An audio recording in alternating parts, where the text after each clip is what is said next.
I think what's So, most impressive, like for me, it's that's very much you're a lifestyle trader where you have got a small family that you need to care for, and the way that you mm, manage your trading, and even just the way that we've worked up until this point. You work your business. We've been trying to line up some of these calls, and we work it around your family, which I think is what a lot of people would really like to do.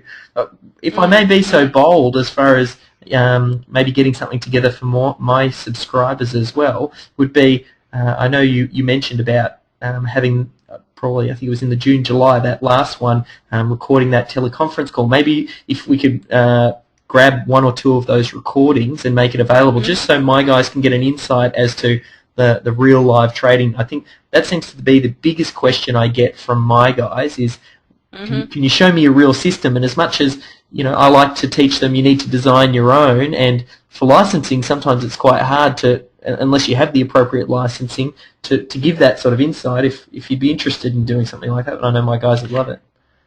Yeah, definitely, because the 2007 CMC competitions all detailed in my book, Smart Trading Plans. So I'd be more than happy to organise that for the teleconference calls I did last year, making some of them available. Mm. Excellent, excellent. All right, well, I won't tread on your toes anymore. If maybe if you just want to give us a little bit of an idea of what it is that you want to go over today, and maybe I'll just jump in every now and then if I've got any questions. Mhm. Mhm. Great. Okay, so yeah, as I said, I want to give you a overview of my trading approach, and as David mentioned, I am a mum with 2 young children, so my approach has evolved to half an hour a day.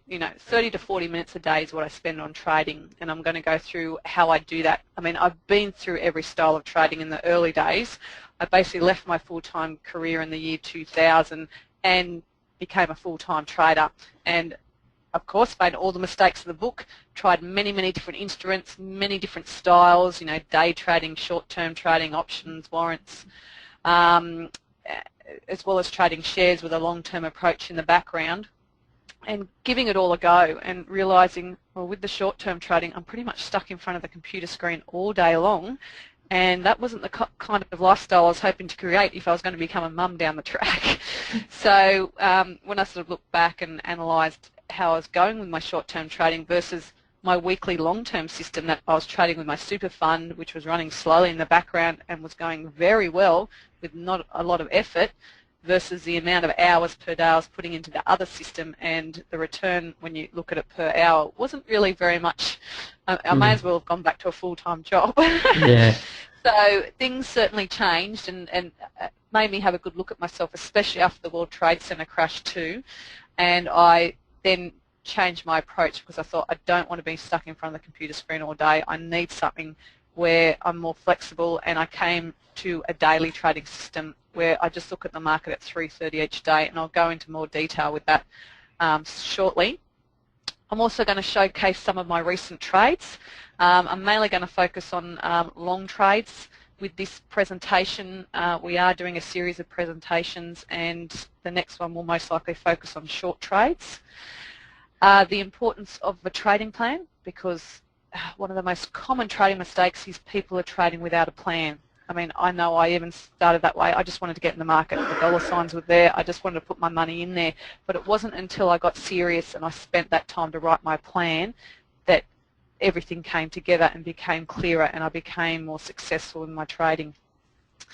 And of course, we'll have some Q&A time with David too throughout the presentation and at the end if there's some more questions. So let's move into my trading approach and give you a little bit of an overview of what I do each day. So I basically am a mechanical trader. My whole goal is to exploit trends. I mean, I'm a trend trader, and I use strict money management rules that to follow that golden rule of trading, which most people know is to let those profits run and cut those losses short. So in order to be successful in the market, your wins have to be much bigger than your losses. Not every trade's going to be a winner. So you need to make sure those losing trades are small and those profitable trades are much larger. That's the only way you're going to profit, and that's what my goal of trading is.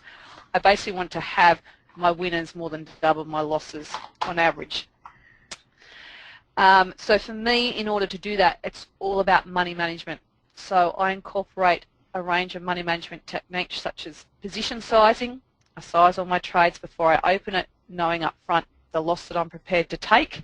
So I'm managing up front when I open the trade how much I'm prepared to lose if it doesn't go my way. I manage a portfolio heat, which is your maximum open market risk that I'll have open at any one time.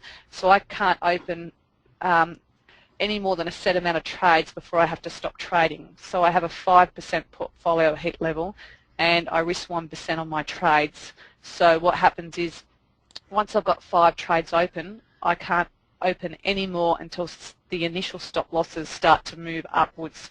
And once a series of them have moved upwards, it opens up some more risk for me to open a new trade. And this means that if everything was to go bad tomorrow, I know how much I would be losing. So I'm always managing that open market risk. And I boost my winning trading systems through pyramiding, more so with my long-term trend following system. I do this because the daily system, sometimes the trades aren't held long enough to actually pyramid, and the initial position up front is a lot larger, so I might not be able to take on a pyramid. And I trade both shares and CFDs.